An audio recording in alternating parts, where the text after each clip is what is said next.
Well, we welcome you into a quick Teal Town USA live, as it has just been announced that Doug Wilson has stepped down as the San Jose Sharks general manager after 19 seasons.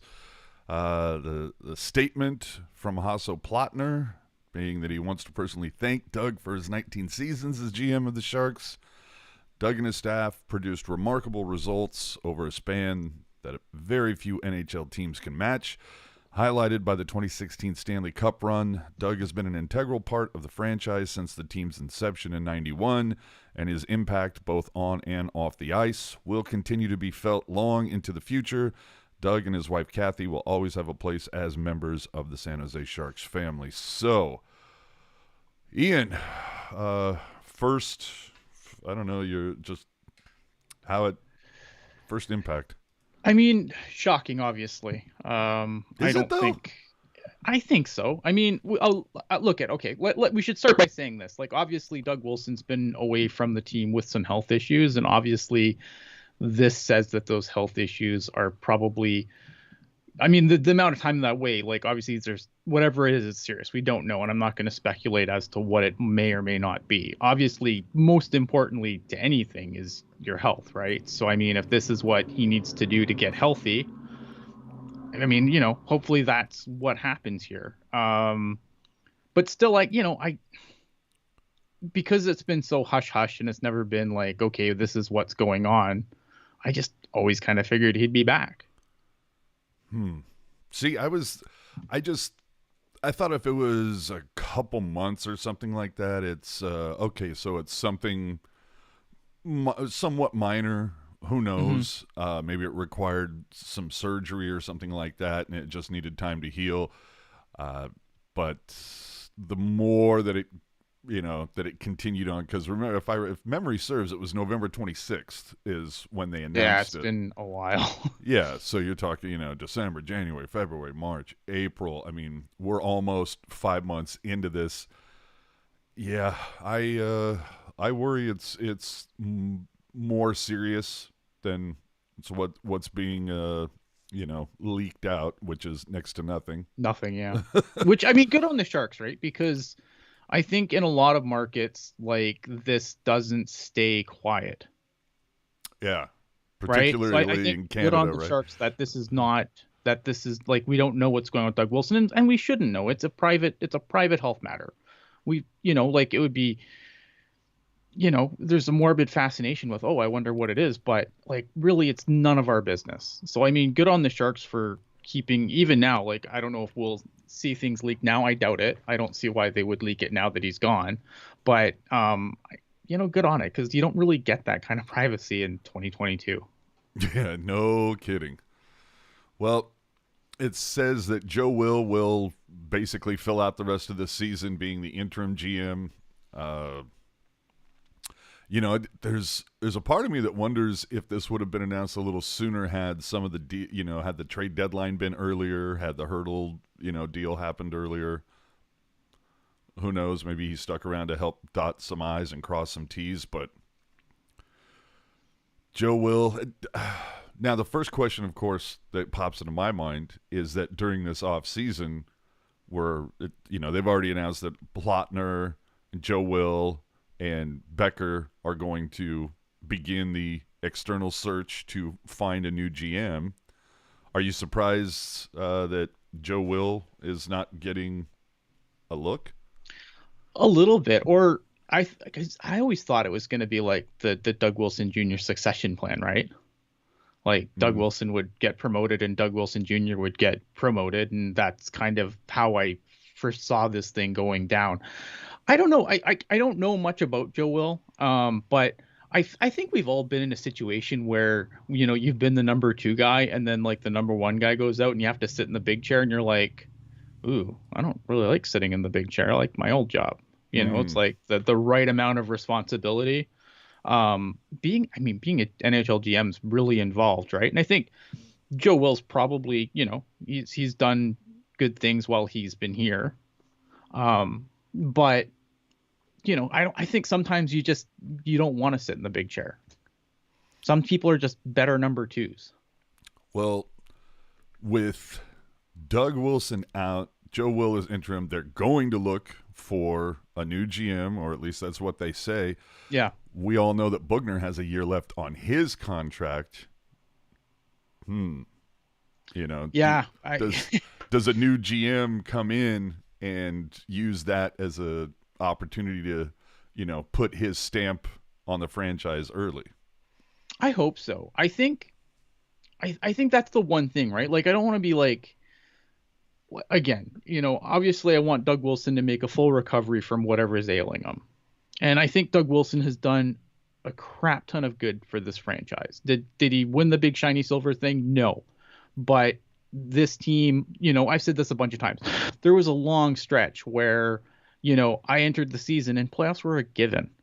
I wasn't worried. Like every year, like for so many years under Doug Wilson's watch, you entered the season and you thought, unless you were incredibly, just angry all the time, you thought, wow, yeah, my team has a chance to, compete in the playoffs this year. My team has a chance to win the big shiny silver thing that only one team out of 30 wins, or 32 now, but 30 at the time, right? So, I mean, Doug Wilson did a lot of good, but this last little stretch hasn't been his best work. And I've been advocating for a while that this team needs a fresh set of eyes. This franchise needs a best set of eyes that can look at this team from top to bottom and make necessary changes, in my opinion. Because I think for all the good that Doug Wilson's done, which is a lot, there are things like I don't really like our development system. We've got our drafting, looks like it's kind of sorted itself out, so that's good. But development's still an issue. Like I would look at the bench that I would have looked at long before I looked at the Sharks bench, just the Barracudas. Yeah. Right? I'm with you on that. I go back to the thing you said a moment ago was those, like the first 14 years or 13 years or whatever, fantastic. But then it's like, well, what about the last 7 years? You've missed the playoffs 4 of 7. Yeah. And we are in a "what have you done for me lately" world when it comes. Oh, absolutely. To, it's a results business. Yeah, so it does boggle the mind as to who could come in and look at this with a fresh set of eyes. And I would also say that Doug Wilson has been loyal to a fault with some players. Yeah. I think we can all agree that keeping Marleau for that long, or I shouldn't say keeping him for that long, but bringing him back was kind of, if anything, that was a red flag as to just how bad the pipeline was at that point. And not only that, I mean, I think the one thing that does, like with obviously Becker being on the, and I don't have an issue with Becker being on the committee to find a new GM, but I think that there was a little bit of time where I think the business side of the equation was overtaking the hockey side of the equation in importance, and I think Marleau was kind of a testament to that as well. Well, and I know a lot of people think he held on to Thornton for way too long.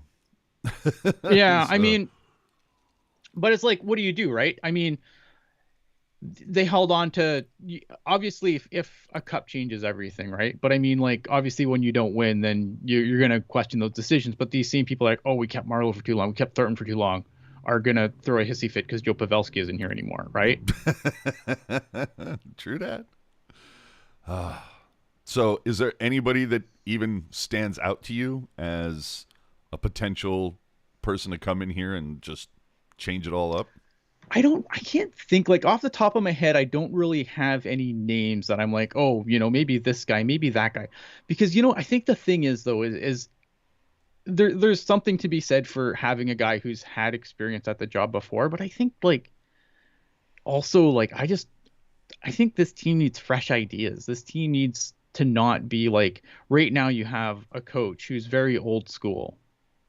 I think this team needs a new school approach. And new school doesn't always work, right? And again, like, these things don't always work. But you look at a guy like, I'm using just coaches for example now, right? Like, you look at a guy like Jared Bednar in Colorado, came in with no NHL coaching experience.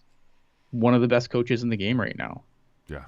Right? Like, you never know what you're going to get until you give that guy a chance.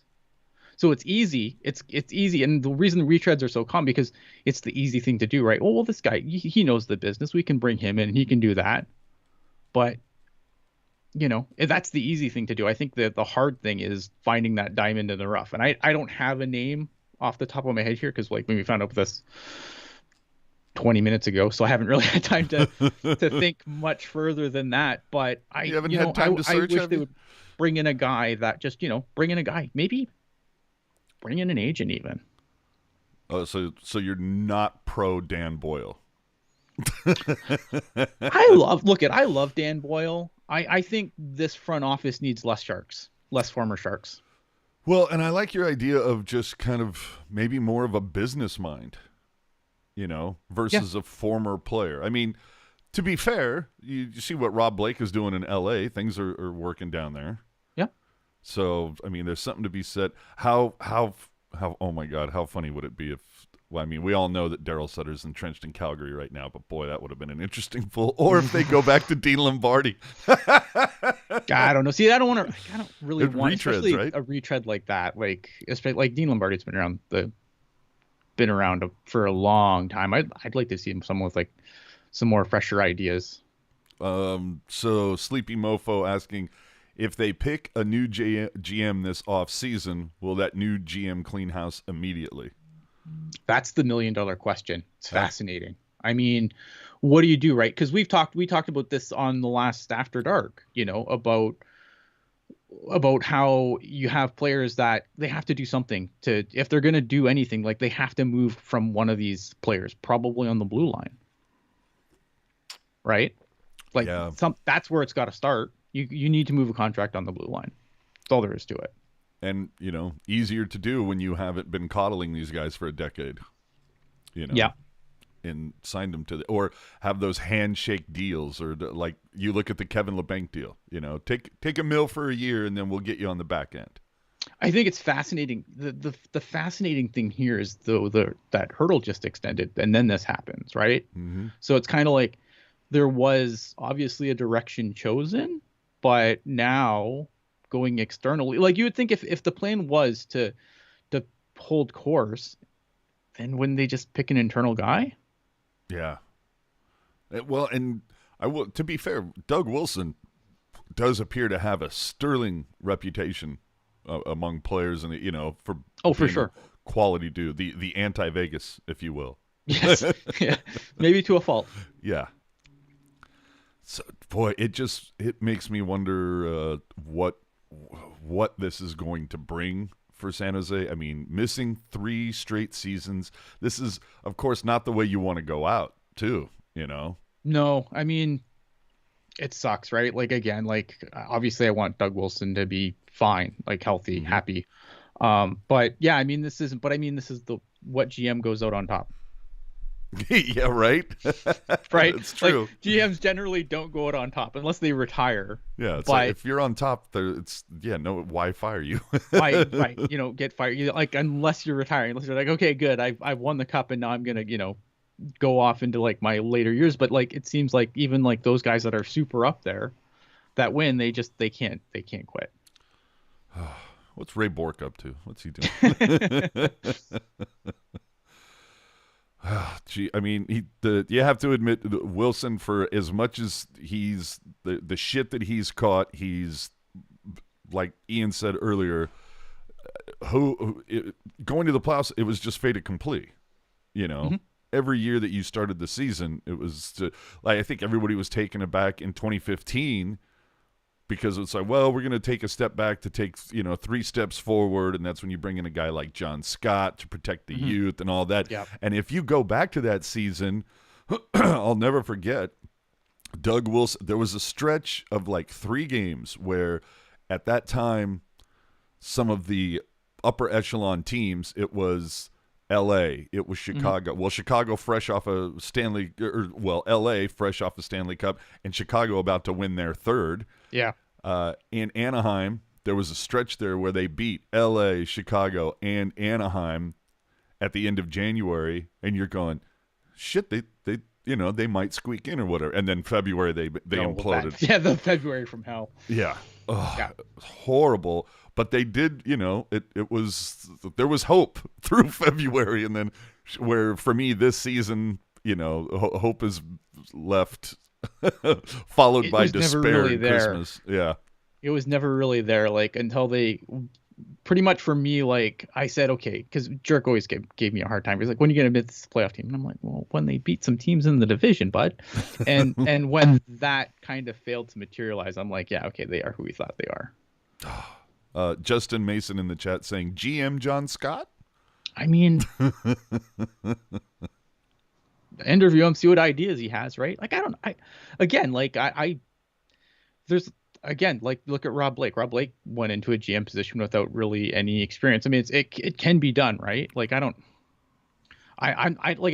have any guys that I'm going to come on here and advocate for as far as like future GMs. I'm just glad that it's going to be an external process, because I feel like that means that Hasso has seen enough and he wants a new direction. Yeah, and I like the idea of like, okay, maybe we stop with the former Shark things. Yeah, like, look at there's a lot of former Shark players that I hold near and dear to my heart, but I don't think they all need jobs just based on the fact they're former Sharks. Well, let's go with the idea from the Grease in the chat. Can we convince Vlasic to retire and take the job? That's a win-win, baby. See, guys like that, like, I don't know. I mean, again, Rob Blake made a ton of money too, but like some players like that where they've just made just a bucket load of money, I don't know. I mean, maybe they want to stay in the game, but I think a lot of them would be like, Like Patrick Marleau's a name that gets brought up a lot, and it's like Patrick Marleau has like still pretty young family still. Mm-hmm. He's made an absolute bucket load of money. Like, wouldn't he, like, he probably just wants to be a dad at this point, no? Well, I kind of look at it the same way when Dan Boyle was out. That he's like, I enjoy taking my kids to and from school. I'm in the middle of building this house. I have shit to do. Yeah. And once the kids, GM obviously it's a full-time job, but I mean it's a very demanding job on your time, being a GM of a hockey team. Well, and I think at that point traveling, he was just being asked about like coaching. Could you imagine, GM? that's it, right? Like I just think like a guy, like some guys like that, especially guys like with young family, like a Patrick Marleau, who's like, from all we can tell, I mean, Marleau's a pretty private person, but from what we can glean, pretty good family guy. Mm-hmm. I can't see why a guy like that, who's made a bucket of money over his NHL career, seems perfectly happy being at home with his family and just being a dad, would want to go back to that grind of being on the road all the time. And maybe he does. I could be wrong, but I don't know. Well, Sleepy Mofo asking, will they seek an up-and-coming hockey person who has a mindset of where hockey is currently going and to the future, or go with someone with the old hockey mindset? I mean, like you're saying, Ian, I hope it's somebody new. I mean, yeah. I mean, I'd like some fresh ideas. I mean, how long is Dallas Eakins deal? I think, like, when you look at the, I think it's interesting, right? Because I don't know a ton about Hasso Plattner, right? Well, we know he's German. Does he go for Marco Sturm just to keep it, Yeah, I don't know. Like, I mean, you've talked to Becker. Yeah. You've talked to Becker a bunch. Like, he seems like he's got a pretty good pulse on where the game is right now, mm-hmm. from a business perspective, right? Joe Will's been around the game for a long time. So is he gonna, how much influence is he gonna have on that decision? I don't know. And I think it's a really interesting dynamic of who's leading this committee. I mean, Hasso Plattner, you don't get to be a bajillionaire by accident. So I'm assuming whoever's going to come in is going to have to, I mean, that's the guy who they're going to have to sell it, right? They're going to have to sell it to Hasso Plattner. And I think it'll be interesting to see, because Hasso Plattner inherited Doug Wilson and inherited a really successful team when he took over as full owner. So there wasn't, some people like, oh, well, Hasso was loyal for Doug Wilson for too long. Maybe that's true. But at the time when he took over, there was no reason to make a change. Yeah. Well, Sleepy's saying that Kyle Dubas should be available once the Maple Leafs get kicked out. Yeah, I mean, ugh, ugh. I like Kyle Dubas, but like Toronto, you look at that salary structure in Toronto, and I look at the salary structure in San Jose, and I don't like the match. Yeah. You know what I mean? Like I look at what he's had to do, and I think Toronto, the media does a lot of negotiating for the guys, and I don't think that's helped. But I don't know, man. I mean, that's a team that can't get out of the first round, and I don't like their like. This is a team that has a bunch of players that I really like, but that salary structure is rough. Well, who's the GM in Vegas? McCrimmon. And where did he come from? Washington? Where did McCrimmon come from? I want to say I think he came because I know their president is the former GM of the Capitals, so I'm wondering if he came from Washington. I don't know. I'm guessing. I don't know that for sure. And then the GM in Seattle, that's Ron Francis, right? That's Ron Francis, and he came from Carolina. Yeah. So now, did Ron Francis hold a position with Carolina's front office before? He was the general manager. Oh, he was the GM there. Oh, okay. So, well, then, geez, shit. It just all right. The next GM's Mike Ricci. Everybody, get used to it. Get used to it. And McPhee was from off. There you go. Yeah. Yeah, George McPhee, who's the president, was from Washington. I don't know if McCrimmon came from Washington as well. So it's inside hockey, guys. So, yeah. So. I don't have I wish I could come on here, and I didn't really do any prep work as far as like who would I advocate for as the next GM. It'll be interesting to hear what names get bounced around on 31 Thoughts and stuff like that. Yes, I'm very interested to see how that all goes. I'm hoping that they're literally talking about this right now so we can get their takes. I'm gonna have to jump on the NHL The Grace Network. asked a really good question. What about a successful GM from another sport? I don't hate that idea. I think as long as you understand like the business side of it and you surround yourself with people that know the game better, like I don't hate the idea of having someone because again, I think what this game needs more than anything else is some outside top-down view of it, right? I think it's been far too institutionalized for far too long. I don't hate the idea of a person from outside of the league. I don't think. I think for as far as GM, because you have to be able to figure out salary structure and stuff like that, and I think you can do that coming from other sports. Obviously, you still want hockey people to advise when you're making player decisions, but I think having outside ideas would do this game a world of good. Yeah, well, I know that like the San Francisco Giants recently replaced their GM, and a lot of people were kind of like, "Who's this guy?" And I think he did have a bit of more of a business background. And so far, in just a couple of years, everybody's going, "Wow, I don't know who this guy is, but he's doing a great fucking job." Yeah, so, yeah, I like off the wall ideas. Like I love that kind of stuff. You know, does it always work? No. But it's like Ralph Kruger was an interesting guy, right? Who went hockey and was coaching, I think, soccer, and then came back. And obviously that totally didn't work out. And Buffalo has bigger problems than who's behind their bench. But I like off the wall thinking like that. Yeah, oh man, it boggles the mind because I just like, do you want somebody from hockey? Do you want somebody from a business perspective, but that, you know, obviously has hockey advisors? I'd like to see an agent do it. What's crap. Bill Walsh. Alan Walsh. Alan Walsh. Yes, Alan Walsh. Yeah. That's exactly what I was thinking of. I'm like, oh, okay, well, I don't know. You look at his Twitter, he might be too much of a hothead. I love Alan Walsh. I don't know, but I think I think an agent, because an agent knows the other side of it, right? So I'd be curious to see how an agent would do in a GM spot. Jeez.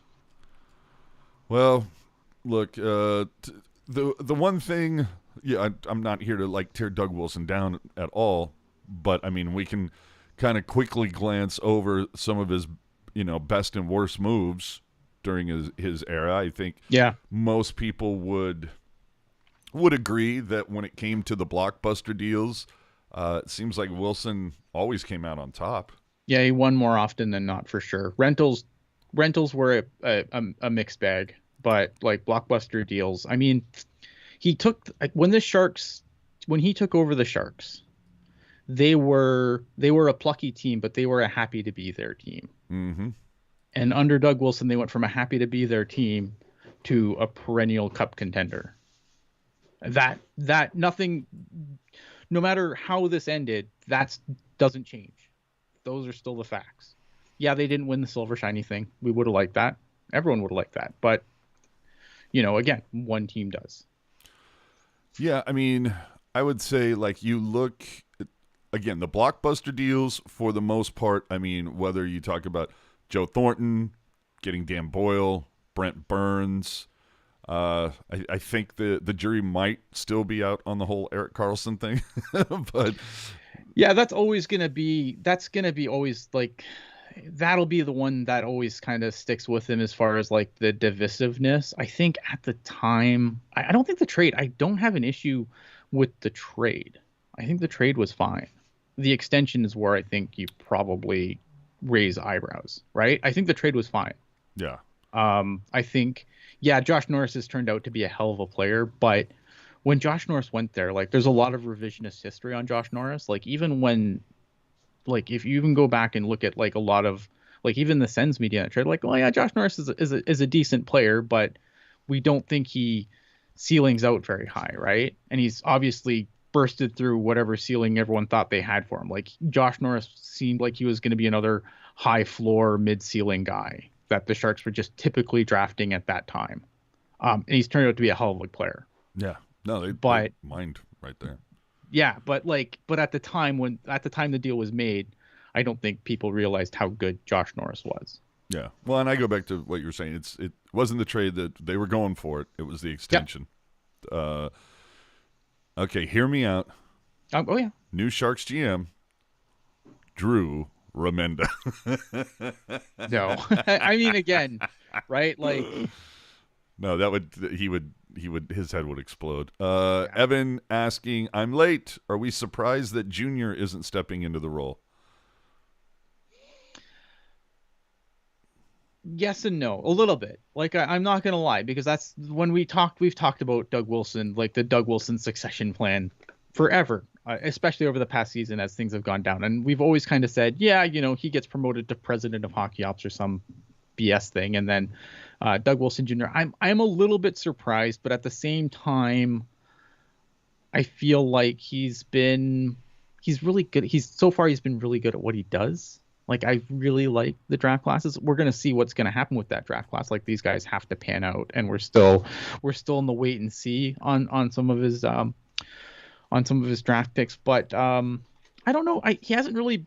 I don't know how long he's been there. I feel like he's been in the office for quite some time. But I feel like, has he been in his role long enough to take over the entire front office? I don't know. And maybe the optics of that just maybe wouldn't be good either when the team is not as good. Like, I feel like maybe if the team was in better shape record wise, I think the optics of that would look better. I don't have an issue with Doug Wilson. I know people scream nepotism, but like I feel like Doug Wilson Jr. has done a good job in, like, so far. Again, some of the results aren't in yet, but I've liked the change in philosophy in drafting. You can see, like, if you look at their other draft picks and you look at their more recent draft picks after he took over from Tim Burke, like, there's a completely different philosophy there.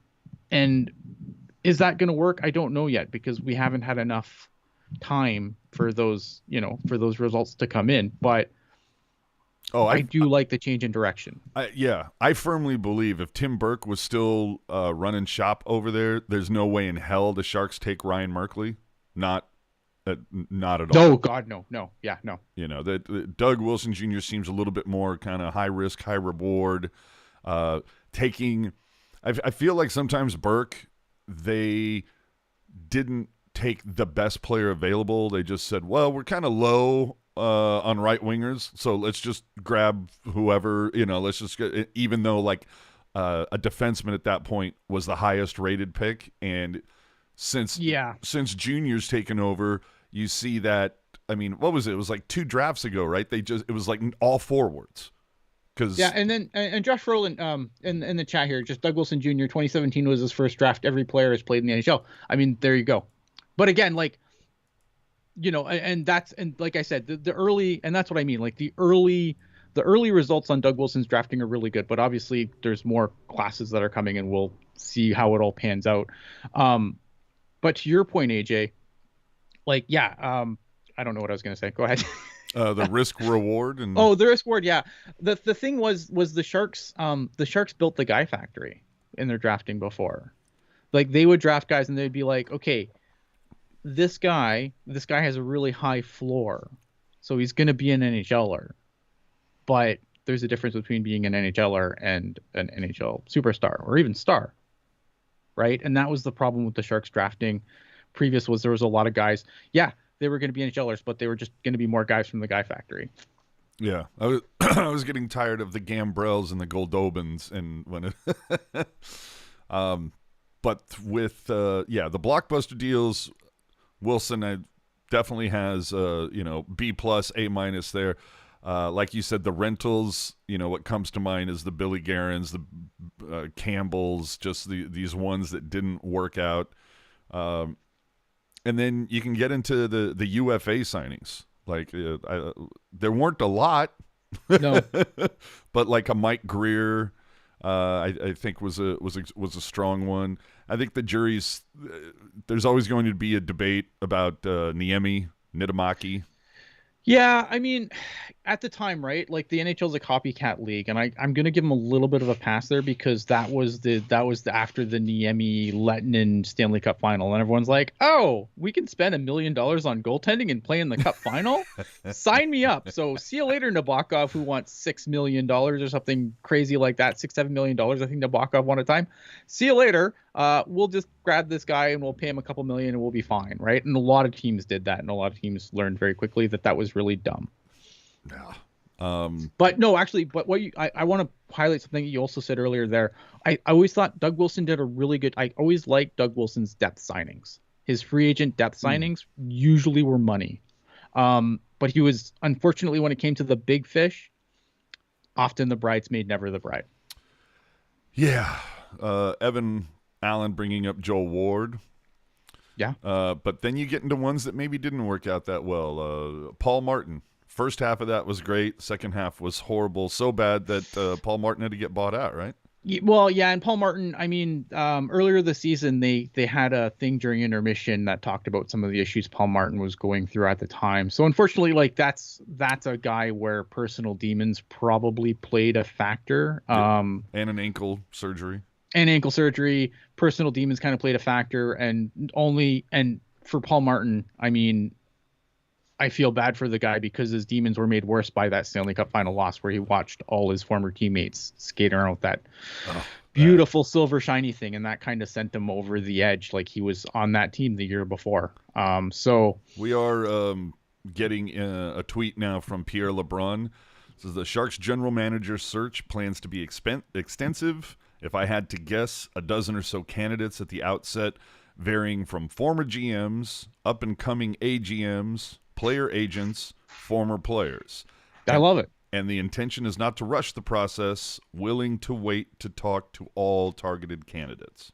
Yeah, I love it. I mean, the Sharks are in no rush. Like, they'll still be bad next year. It's fine. Oh, Jesus. Getting back to a couple other bad UFA signings that just didn't quite pan out. I mean, Michael Hanzus. Yeah.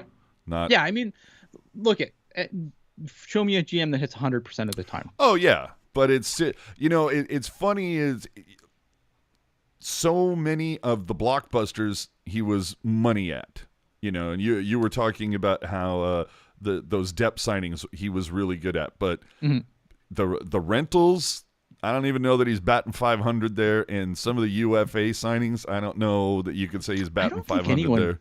I mean, the thing with rentals, though, and I agree. Like I agree. Like obviously the record isn't that good, but the thing with rentals is that like Most of them don't. Like the majority of them, if the goal is the shiny silver thing at the end, like most rentals don't work. The majority of them are bad. Yeah. And then, of course, I think everybody would agree the two worst UFA signings, Adam Burrish and Mikkel Bodker. But Yes, it is what it is. it is So, what it is. so I guess you know what? It just made our summer a bit more interesting here. Absolutely. Like there's going to be a lot to follow. I think at some point we're going to have to sneak into SAP offices and I don't know, hide some microphones or something so we can listen in. I don't know. I can't. I can't wait to see how this goes. But all of this is just kind of coming together at a weird time. Just you think about like Hasselplattner not getting any younger. Who knows how much longer he wants to be the owner of the Sharks. His family, it's already been quoted as saying, is that they're not interested in being in the hockey business. Yeah. So you have that. You have missing 3 straight seasons. Now you're going to be looking at a whole new GM. Who knows what that brings, how many faces may change in the front office. And then, of course, as we said at the outset, a GM a lot of times wants to put his stamp on the franchise. And we all know Bugner only has 1 year left after this. So we could see quite the wholesale changes, but it still comes down to there's still some significant contracts that any GM is going to have to deal with. Correct. But he won't be as loyal to those contracts as maybe a guy like Doug Wilson might be. So he's going to come into bring Vlasic in. Okay, pal. Figure it out. You're going to be the highest paid 7th defenseman in the league, or you open up your no move. Yeah, I again, like that's going to be the interesting thing, and I think it's going to be like because this is something that we've had coaching changes. Obviously, we've been on the air. Like how many coaches we've been through since we've been doing this show? 3, 4. We on our 4th now. Oh, good luck. I don't know. Yeah, I don't know, right? So like we're used to that, but we've never like this kind of change. Like this is going to be.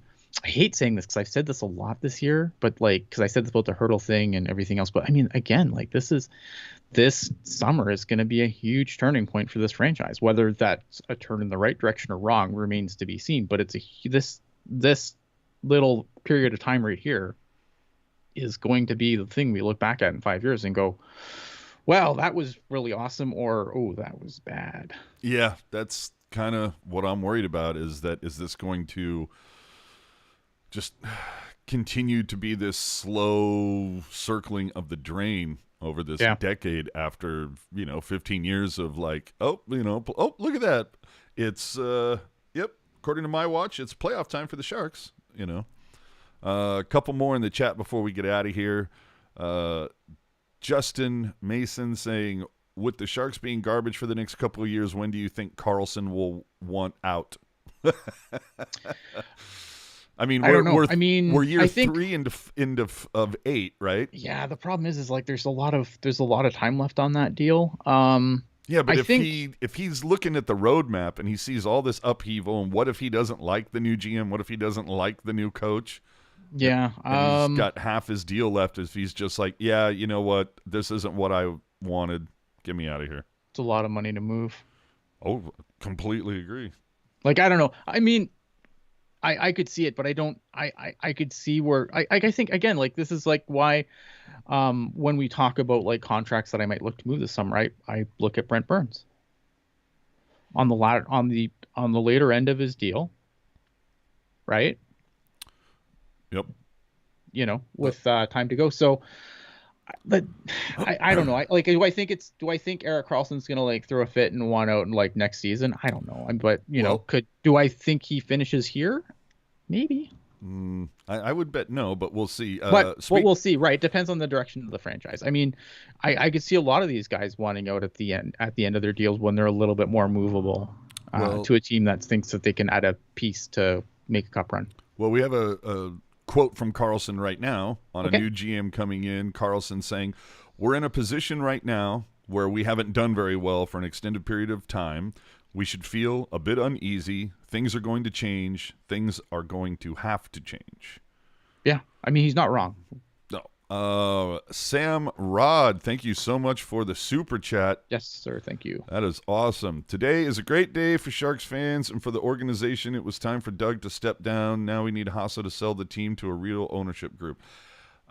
Be careful what you wish for, my friend. You know, show me the who would you say, Ian? Because for the most part, Hasso. I mean, it's been 3 years since he's even talked to the media. He is notorious for wanting to shy away. I like the ownership that signs the checks and stays out of things. Exactly. So who's an example of the polar opposite of that like can't keep their fingers? Well, look at what's going on in Vegas, right?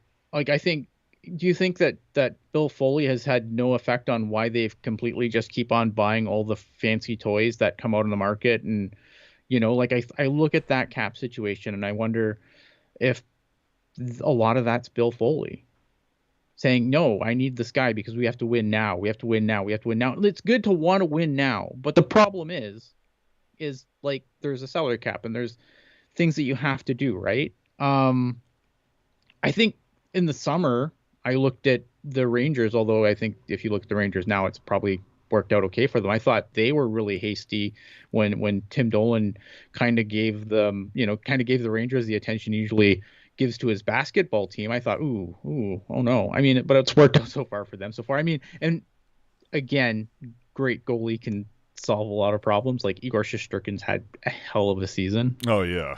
Right. But that could have easily went the other way.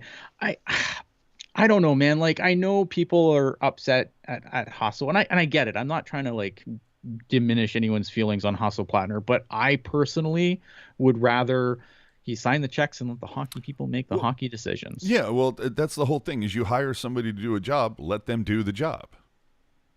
So yeah, there you go. That's one of the things. Just to go off on a quick little tangent. That's one of the things that some of the nightclubs that I played in. There were some owners that would be like, we want you here on this night. This is the type of format that we want played. Okay, yeah. Great, thanks. That's it. And it was just kind of like, if people aren't shaking their butts on the dance floor, we'll find somebody who can make that happen. But it was like, yeah, great, love it. And then there would be other ones where they'd come in, they'd come into the DJ booth 3-4 times a night and go, hey, can you throw this on? And I'm like, dude, do I tell you how to fucking sign your checks? Like, yeah. Let me do my job. You do your job.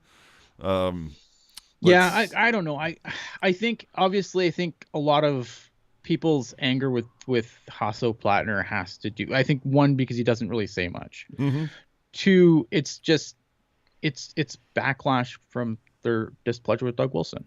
Yeah, and let's say, and I get that. Let's say one thing here about Hasso-Plattner. You want to talk about getting new ownership? Right now you're looking at an owner that has dumped millions upon millions. I mean, they replaced all the escalators. Yep. Over the last couple of years. They've replaced all the escalators. They completely ripped out all the flooring and put in a new ice plant system and all of the upgrades to that. Installed that LED light system on the seats. Now, granted, I can understand if some people are kind of like, yeah, who gives a shit about that? For sure. But completely redid the entire lighting system there, switching from those old lights that they'd have to like turn on the lights about halfway through the anthem because it would take them that long to actually get up to full power by the time the puck dropped, whereas they've replaced all that lighting. There's a new Jumbotron or center hung display, whatever you want to call it, but a new scoreboard is coming into the arena next season. Those are not cheap. And then it's going to be the second time that they've replaced it. They went to all LEDs. I mean, he has spent a shit ton of money to upgrade. Yeah, and that's the thing. Like, I don't think that Hasso-Plattner doesn't care. Yeah. And I think that's the thing. Like, not saying anything and not caring are two different things, right? And I'm seeing in the chat also talking about the Warriors, right?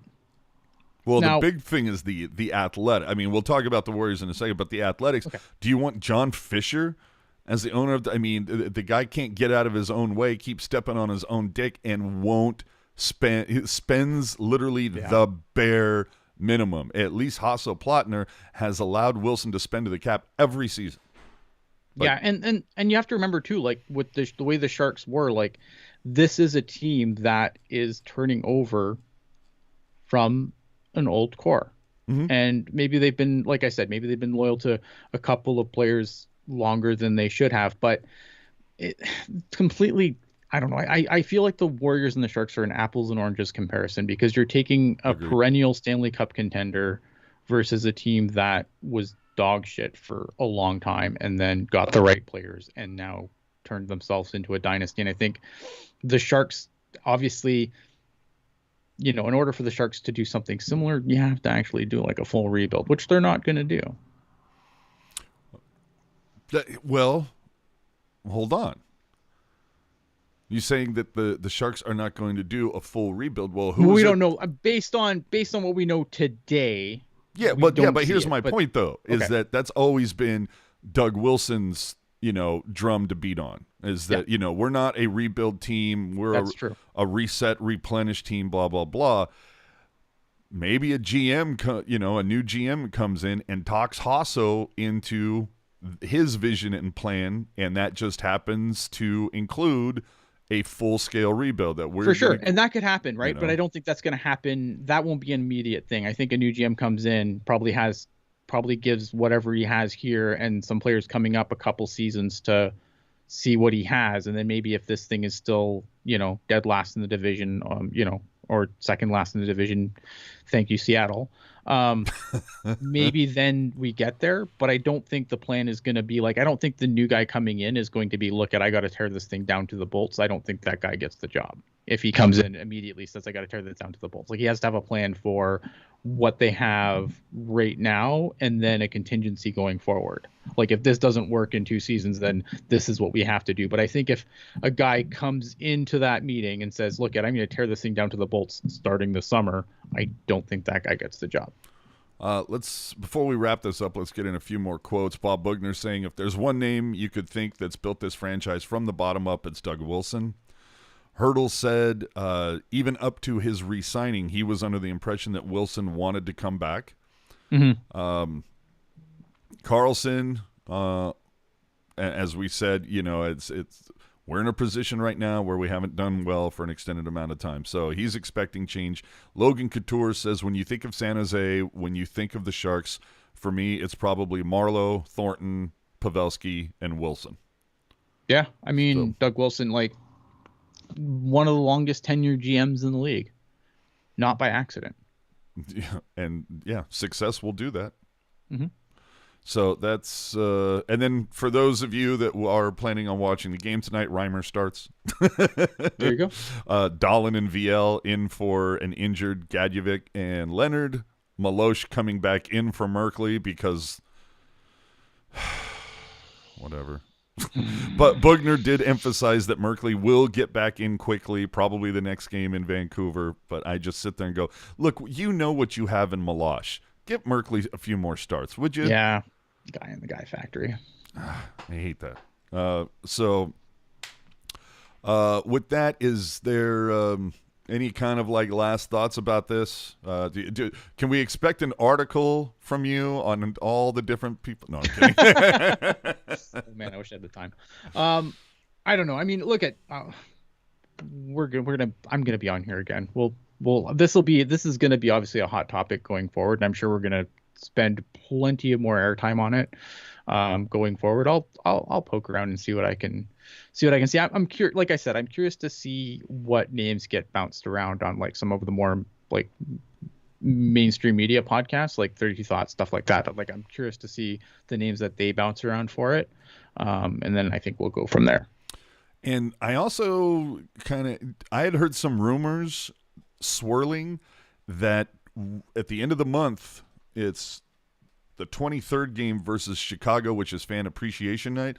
I'd heard some rumors swirling that there was going to be a tribute to Doug Wilson because getting into the Hockey Hall of Fame. It's again, he went in as a Blackhawk. This is the one time the Blackhawks played at SAP. Mm. So I wonder if there's if any of the conjecture or rumors are true to that, and if they are, if they still will plan something to. I think going in the Hockey Hall of Fame is no small feat. I think I think it's totally worthy. Like, I think Doug Wilson's totally worthy of such an honor. Again, right? Like, the last little bit hasn't been good, but it wasn't all bad. And Mm-hmm. obviously stepping down for health reasons, like, again, most importantly, like, from a business perspective, I've been advocating for this for a while. So I'm not, so I'm excited, cautiously optimistic to see where this goes. But like, from like, just as a person, and I can't stress this enough, like, I hope whatever is ailing Doug Wilson, he recovers from and gets back to being, a happy, healthy human being. Oh, absolutely. Uh, we have a final quote here from Pierre LeBrun. It says, Joe Will could navigate the team through the draft and free agency. Sharks won't rush to sign a GM if they don't need to. Yeah. I mean, again, look at this Well, team look, doesn't have a ton of cap space to blow in free agency, so that's fine. And look, they've got a Timo Meier deal to do. they have that, and not to be a sarcastic ass, which I generally am, so I'm going to do it again. It's not as if they won't have a longer summer than most. Yeah. They don't have to worry about playoffs. No, that's true. So they got a lot of time to sort this out. I think like the draft is fine. I'm not worried about the draft. Yeah, especially, I mean, that stays in free agency. I'm a little like, free agency is going to be the really interesting thing, because obviously, again, a new GM is probably going to bring a new direction. How far off the current course that new direction is, we don't know yet. That remains to be seen. But I can't see, with the Sharks wanting to bring a new face in, I can't see them doing much more to, anchor them on the course they're currently on. So free agency is going to be interesting. Yeah. Well, and I feel like, as you were saying earlier, like, to this point, I would say Junior has earned his spot where he's at. Absolutely. I'd like to see him there for a couple more years, just to see how, his first 2 years have panned out with being the leader, taking on the reins, if you will. I want to see what we have, like Eklund. Look, that you're going to get something pretty decent when you pick in the top 10. Yeah. Right. But let's see how the Coes, the Gushkins, the Bordelos, the Gaudreaus, Weisblatts, let's see how these guys pan out. Will it help that they're going to play in a brand new facility next season that's all their own, instead of, I can't speak for a minor league or an AHL hockey player, but I'm sure it's probably not probably doesn't get you real juiced up to play a game in a 18,000 seat cavern where 600 people show up. But if you're playing in a new arena and it's only seats 4,200 and you've got a few thousand in there, it's going to feel a bit better. No, I agree. Yeah. And maybe that brings up your I think the Barracuda are going to be a better team next year, period. Like, they're just flat out with some of the guys that are going to come up, like, they have no choice but to be a better team next year. Yeah. God, I should hope so. And do you think Bordeleau leaves college? I wouldn't be shocked. I think that's probably I think so, but that's a tricky one, because the Sharks, again, this is where things are going to get weird, right? Like, the Sharks before have had no problem saying, hey, you want to sit in college for 4 years, you go right ahead and do it. Right? I wonder how that changes. So we'll see. Final comment. Faulty synapse. Look what Bill Guerin did in Minnesota. He tore things apart. Yes. And credit to him. Last time I looked, Minnesota doing pretty decent right now. They're going to have some pain next year, though. Oh, Next 2 seasons, there's going to be some pain. They have to get rid of those buyouts, right? Those buyouts are going to murder their cap situation in the next 2 Sutter seasons. And Parise? But here's the thing, right? Like, again, like, Minnesota was a team that needed some bold moves, and Bill Guerin threw his stones on the table and said, this is what we're doing, and this is how we're going to do it. And, did those buyouts. I think this year, obviously this year, Minnesota's got to go all in, because they're going to be in some pain for the next couple of years. But when that pain ends, that team is set up to be a contending team for quite some time to come. And you're talking When the about pain's over, Kaprizov in his prime, right? Kaprizov in his prime. By the time the cap pain's over, probably you have Jesper Wallstedt coming over to North America, and if he's everything that we think he is, that team's going to be set for Yeah. a long time. And dude. you'll still have Fleury backing him up. Yeah. 45-year-old Fleury backing him up. Oh boy, oh boy. And don't forget Magnus Krona versus Bordelot later today. Michigan versus Denver in the Frozen Four. Is it you and Puck Guy tonight? What's going on? No, not me. I have to work in the morning, so not me. I can't remember who it is. I don't have the sheet in front of me. Well, but whoever it is, it will be awesome. Watch anyway. Yeah. But I just wanted to give everybody an idea. So tonight it's Calgary.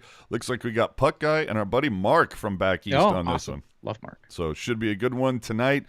That follows Sharks versus Calgary. That'll be after dark, immediately following the game tonight. So thanks so much for joining us on this breaking news. Doug Wilson stepping down as the Sharks general manager.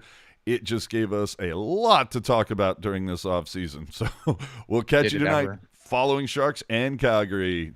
Enjoy the rest of your day, everybody.